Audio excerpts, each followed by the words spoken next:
News 24 घडामोडी, श्वास चालू घडामोडींचा।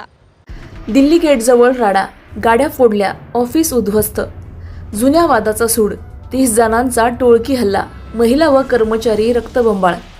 दिल्ली गेट येथील मेहतर कॉलनी परिसरात पुन्हा एकदा दहशतीचा स्फोट। जुन्या वादातून सूडबुद्धीने 2 गटांमध्ये प्रचंड गोंधळ उडाला।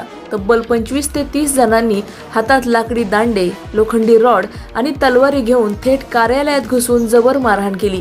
प्रथम वाहनांची आणि कार्यालयातील साहित्यांची प्रचंड तोडफोड करण्यात आली। त्यानंतर जितू चव्हाण, रोहन चव्हाण, त्यांच्या पत्नी आणि उपस्थित कर्मचाऱ्यांवर थेट हल्ला चढवण्यात आला।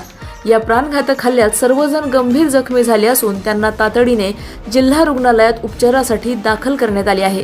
या हल्ल्यात राहुल रोहकले, प्रशांत दळवी, किरण भुजबळ, किरण जरे, पवन पवार, गणेश भुजबळ, हर्षल सारसर, शिवम पवार आणि आदित्य यांचा सहभाग असल्याचे प्राथमिक चौकशीत समोर आले आहे। संपूर्ण घटनेमुळे परिसरात तणावाचे वातावरण पसरले आहे। तोफखाना पोलीस ठाण्याचे अधिकारी घटनास्थळी पोहोचले असून पुढील तपास सुरू आहे।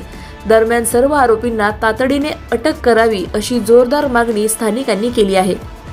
प्रतिनिधी स्वामी गोसावी, न्यूज 24 घडामोडी, अहिल्यानगर। माझं नाव आहे जितेंद्र सुरेश चव्हाण, मी राहणार दिल्ली गेट म्युन्सिपल कॉलनी। आमच्या इथे पवन पवार व त्याचे साथीदार PP कंपनी म्हणून भरपूर फेमस आहेत आणि त्यांनी यामागे बी आमच्यावर 9 ते 10 वेळा मारहाण केलेली आहे। आज 2 दिवसापूर्वी त्यांची जत्रा होती। जत्रेनिमित्त फक्त त्यांचं DJ हटवलं सांगायला रागावरून त्यांनी सांगितलं का आमची मिरवणूक झाल्यावर आम्ही तुमचा काटा काढणार।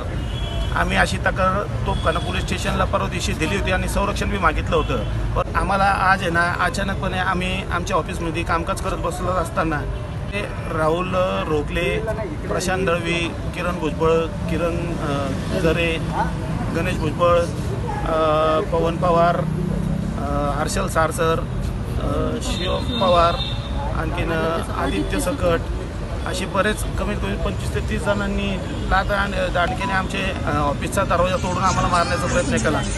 आम्ही वेळोवेळी दरवाजा बंद नसता केला तर आज आमच्यातलं कोणी एकही बजावलं नसतं। आमची मागणी आहे का जोपर्यंत पवन पवार आणि त्याचे साथीदार जे आमचे CCTV फुटेजमध्ये आलेले आहेत, ज्यांनी आमच्या दाराला मारहाण केली, ज्यांच्या हातात लाकडी दांडे बिंडे होते, जे कोणी मारहाण करत होते, त्यांना सगळ्यांना अटक झाली। अशाच बातम्यांचा आढावा घेण्यासाठी आजच आपल्या YouTube चॅनलला सबस्क्राईब करा।